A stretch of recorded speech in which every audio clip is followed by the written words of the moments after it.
Megan Hicks of I Run Far, and we're here in Silverton, Colorado. It's about 5 days before the 2017 Hardrock 100 Endurance Run. I'm with men's co-defending champion, Jason Schlarb. Hi. Hi, Megan. How are you doing? Good. I'm kind of up in your hood right now. This is sort of your home away from home.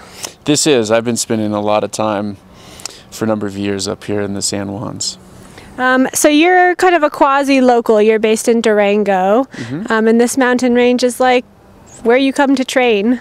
Yeah, that's true. You know, I ski here during the winter. I run here during the spring and summer when I'm not in Europe, and this is my favorite place in the U.S. to run and live and exist in the mountains. It's great.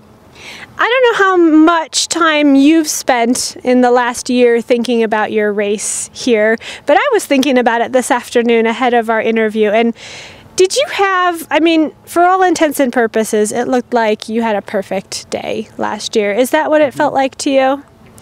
It did. You know, there was actually some highs and lows in the race. Were there? Yeah, you know, Killian and Xavier got away from me in Ouray on the way down Camp Bird Road, and they got me by somewhere around 10 minutes. And running down that road, it was, you know, the hottest day of Hardrock history. It was like There's in the 80s. ATVs on the road. Yeah, and it was just kind of, yeah, it was a perfect storm of not my favorite kind of stuff.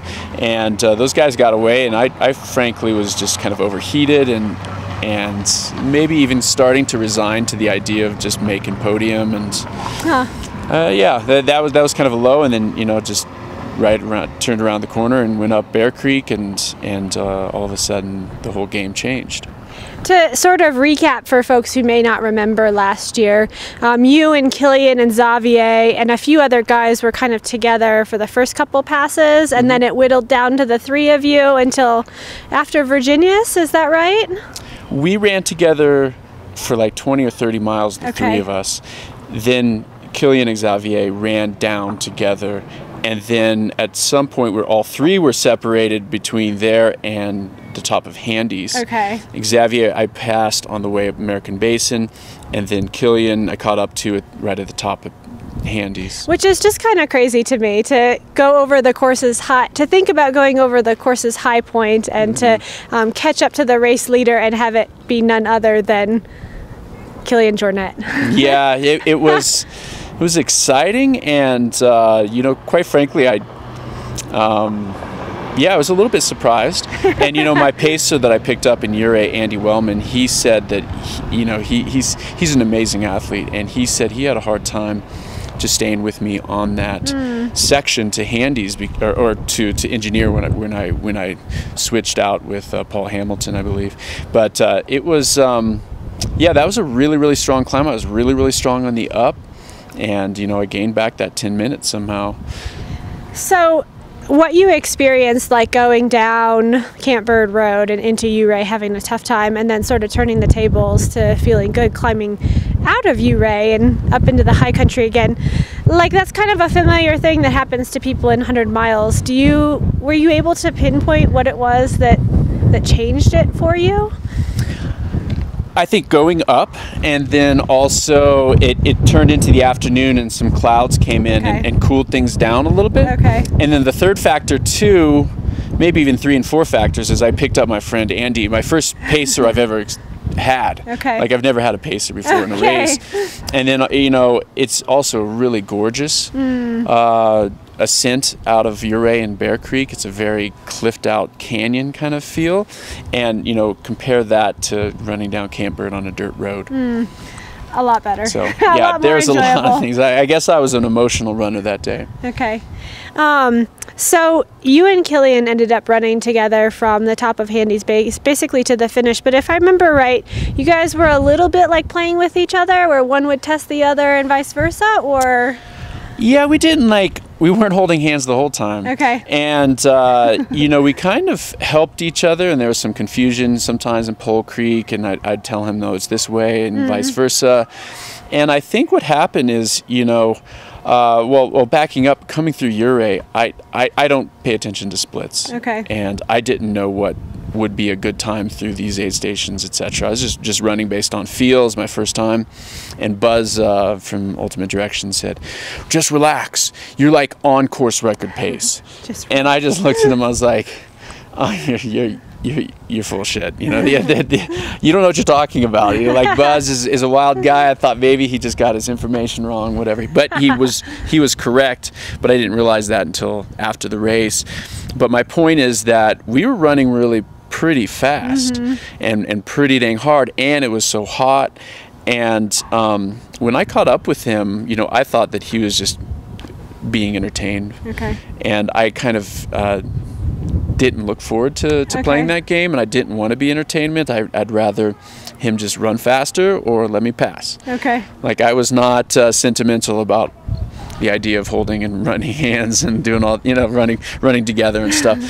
But it ended up, yeah, we were kind of pushing each other a bit. You know, one would lead and the other, but we were usually pretty close.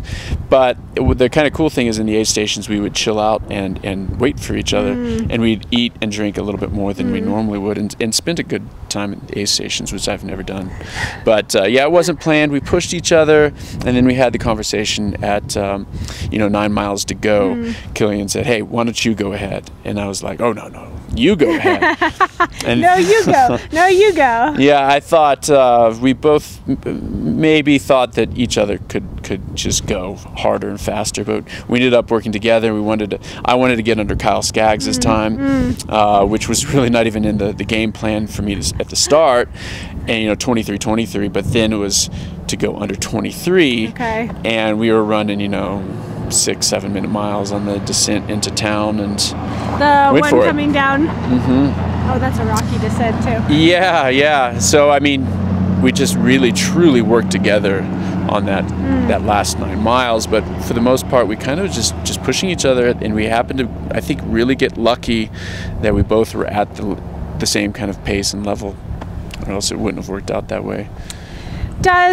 Coming back to a race like Hardrock, last year was your first time here. It was just kind of like a glory day. Like, yeah, you had a hole, but you like way dug yourself out of it and had a heck of a race. Coming back to a race for the second time with like carrying the weight of a win on your shoulders and carrying the weight of, you know, running with arguably the world's best mountain athlete. What does that look like? Like, what does your baggage look like right now? I'm different than a lot of athletes. I haven't dwelt. I didn't like think about that. It wasn't like, you know, I woke up in the morning and, you know, looked at a picture of Killian and I finishing, you know, and I wasn't like just super regimented. You know, I just had fun this winter and skied and, you know, did some stuff in Costa Rica and did speed work, and yeah, this is the kind of, you know, goal race, at least till July, and, you know, I prepared appropriately. But I mean, preparing by going and having fun out here and just doing long days and just it hasn't been really super stressful. And you know, the other thing that helps too is it's the other direction. Something new. Yeah, it's something new, and it's kind of a different race. And so it's fresh to me, and so I feel like I'm doing a new thing again. And I haven't been thinking about, like, am I going to run faster? Am I going to run with? Am I going to pass him? You know, what if Killian has a bad day? You know, some of those things go through my mind, but I'm not really dwelling on them too much. And I feel really comfortable and relaxed. And, you know, these mountains and this town and this race are such that it is my home, that I can relax. And I'm you know, talking about it right now gets me a little excited, but I think as it probably should, right? Yeah, I don't have any problems right now, and I had, you know, good, you know, second half of May and June, and so I think I'm ready to go out and do my best, and I could run just as fast or faster, or maybe it'll be a little bit slower. I just really don't know. Last year, ahead of the race, it was a really snowy winter. The snow melted fast, but it was a very wet course at the end of the day. You have been out training in these mountains the last couple weeks. What are course conditions like? I can tell you that all of June was really kind of, most of June was really kind of rough. Okay. And there was a lot of slower running because of both not being on the trail and being careful in the snow. But the snow was usually pretty firm, and I could run where I wanted to. But it just took longer, and it was kind of annoying, and it was a little bit tough. But because it, if you can, I don't know if you can see in the picture, but it's pretty dry. It looks really dry. It hasn't rained, and it's been really hot and sunny, and so for the most part we've magically gotten back to like almost an average kind of year.